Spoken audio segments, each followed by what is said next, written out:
ये वर्कशॉप का एक मेन पर्पस ये था कि जो एग्जीबिशंस हुआ करते हैं, हर स्कूल को करना पड़ता है डिपार्टमेंट की तरफ। ये नॉर्मली ऐसा होता है कि एक फॉर्मेलिटी के हिसाब से होता है, इसको ऐसा नहीं होना चाहिए कि इस म्यूजियम में से, इस एग्जीबिशन से कुछ न कुछ ऐसी इन्वेंशंस, इनोवेशंस आना चाहिए जो स्टेट लेवल पे, नेशनल लेवल पे उसको पिकअप किया जाए। और हमारे बच्चों और बच्चियों में काबिलियत है, तो इसको उजागर करने के लिए ये ब्रेनस्टॉर्मिंग जो कहा जाता है, जहन साजी करने के लिए, कि तुम फॉर्मेलिटीज के हिसाब से मत कीजिए, कुछ प्रैक्टिकल चीज़ें होनी चाहिए। उसका एक ब्रेनस्टॉर्मिंग ब्रीफिंग जिसको कहा जाता है, उसके लिए ये वर्कशॉप रखा गया था। और जो फीडबैक मुझे मिला है कि जब जिस मकसद से इसको ऑर्गेनाइज किया गया था, वो मकसद में बहुत हद तक कामयाबी भी मिली है।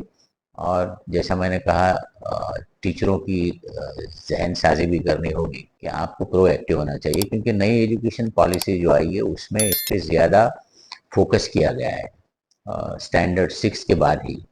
बल्कि ये अटल टिंकरिंग लैब का जो कॉन्सेप्ट है, वो नई एजुकेशन पॉलिसी आने से पहले ही इसको इम्प्लीमेंट किया गया, वो नई एजुकेशन पॉलिसी को ध्यान रखते हुए।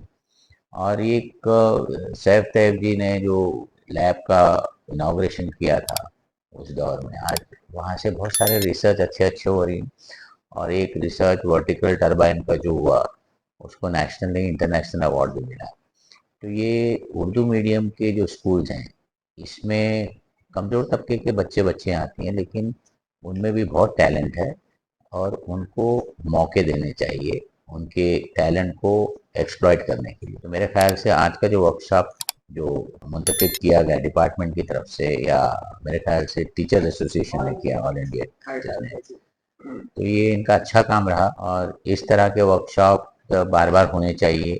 ये वर्कशॉप के बाद फीडबैक आना चाहिए, और 6 महीने में एक बार इसका इवैल्यूएशन होना चाहिए हर स्कूल का। इस वर्कशॉप से जो चीज़ें कही गई, किस तरह से होना चाहिए, तो इसका कितना इम्प्लीमेंट हुआ। और हमें बड़ी खुशी है इस बात की कि इनोवेशन इन्वेंशन में अंजुमन के सभी टीचरों को ट्रेनिंग दी जा रही है। जो हमारी एक फौजिया अंसारी प्रिंसिपल यहाँ से गई थी ट्रेन होके, और वो बहुत सारे मैथ्स और साइंस के टीचरों को ट्रेन किया जा रहा है स्टीम के लिए, आर्टिफिशियल इंटेलिजेंस के लिए, रोबोटिक्स के लिए। तो हमने आज इस वर्कशॉप में मुझसे जब कहा गया कि आप कुछ बोलिए इस मौके पर, तो मैंने एक बात कही कि अंजुमन के यहाँ जो सिलसिला शुरू हुआ है, उसका फैज़ दूसरे स्कूलों को भी जाना चाहिए। आज 18 जनवरी बरोज़ शनिचर Anjuman Islam Saif Tayyab ji girls high school में आइटा महाराष्ट्र और अंजुमन इस्लाम की मुश्तरका कोशिशों से साइंस फेयर, आइटा महाराष्ट्र साइंस फेयर एकेडमी के जेर इंतजाम असातिज़ा का वर्कशॉप रखा गया, जिसमें साइंस फेयर में तलबा को किस तरह तैयार किया जाए, इसके लिए रियासत कर्नाटक से माहिर स्कॉलर और साइंस फेयर के लिए खुसूसी मुताला रखने वाली शख्सियत अब्दुल्ला जावेद साहब को मदऊ किया गया है। और वो 2 सेशंस में असातिज़ा की रहनुमाई करने वाले हैं। और अल्हम्दुलिल्लाह पहला सेशन जो है वो खत्म हो गया है, कामयाबी से हमकिनार हुआ है, और इसमें तकरीबन 120 असातिज़ा ने शिरकत की थी।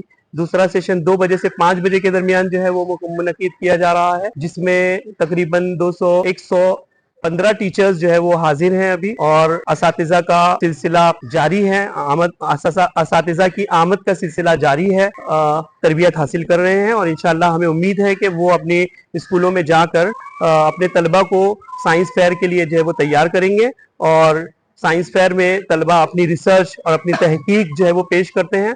हम चाहते हैं कि जो है वो हमारी नई नस्ल में तहकीकी रुझान बढ़े, और रिसर्च का जो है तरीका प्राइमरी लेवल से जो है वो तलबा के अंदर इनकलकेट हो, और तलबा जो है इस नहज पर जो है तैयार हो। तो आइटा महाराष्ट्र इस मामले में गुज़िश्ता 2 सालों से जो है वो काम कर रही है। इसका क़याम 3 साल पहले वजूद में आया था, और डॉक्टर काजी सिराज अजहर जो इस वक्त मिशिगन यूनिवर्सिटी में प्रोफेसर हैं, उनके ज़ेर निगरानी जो है इस फोरम का जो है यहाँ पर इंतज़ाम किया गया था।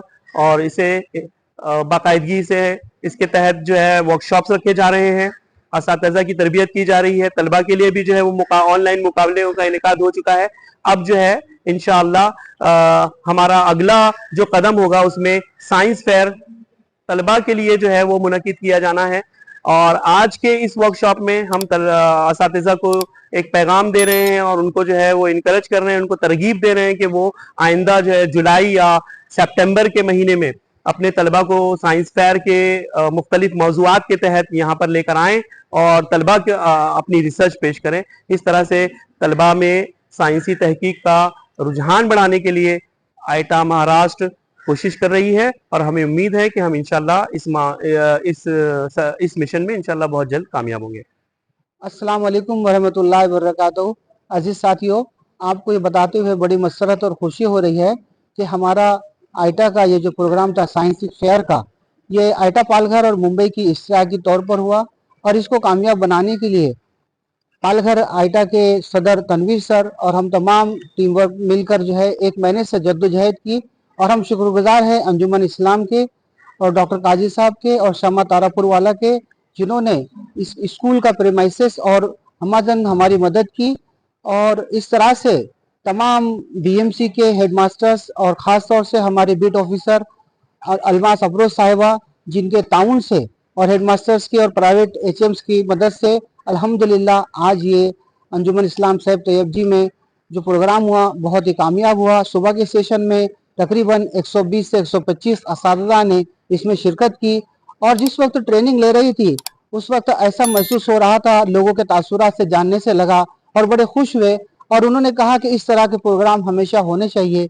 और सेकंड सेशन में भी अल्हम्दुलिल्लाह इसी सेम तादाद 120 से 125 असातिज़ा मुख्तलिफ मुंबई से और महाराष्ट्र के तमाम इलाकों से आए और यहाँ पर उन्होंने जिस तरह से उनकी शराकत की और एक जोई से प्रोग्राम को सुना, बड़ी खुशी हुई। अल्हम्दुलिल्लाह अल्लाह ने इस प्रोग्राम को कामयाब बनाया। हम तमाम शुक्रगुजार है जिन्होंने अपनी जो इस प्रोग्राम को कामयाब बनाने में मेहनत की। शुक्रिया, जज़ाकल्लाह। और सलाम। सबसे पहले नईम भाई, मैं आपका शुक्रिया अदा करना चाहूँगा कि आपने मुझे काबिल समझा कि मैं अपने कुछ ख्याल का इजहार कर सकूँ। दरअसल ये साइंस फेयर और साइंस एग्जीबिशन में क्या फ़र्क है, ये हमें बच्चों को और टीचर्स को समझाना है।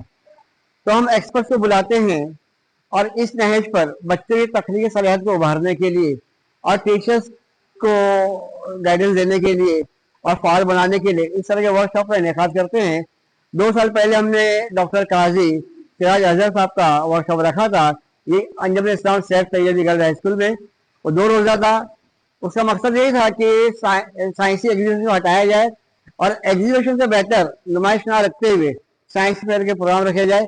साइंस फेयर का फ़ायदा ये होता है कि बच्चे तख्लीकी सलाहियतों में नशोनुमा होती है, उनमें उभार पैदा होता है और वो सोच विचार करते हैं और अमली तौर पर खुद काम करते हैं। वरना क्या होता है एग्जीबिशन में कि बच्चे जो है अपने वालिदैन से या दोस्त अहबाब से या किसी रिश्तेदार से मॉडल बना लेते हैं, जबकि साइंस फेयर में ये है कि उनकी सोचने की सलाहियत में इजाफा होता है, काम का जज्बा पैदा होता है और नई नई चीज़ सीखने मिलती है और वजादे खुद अमल करते हैं।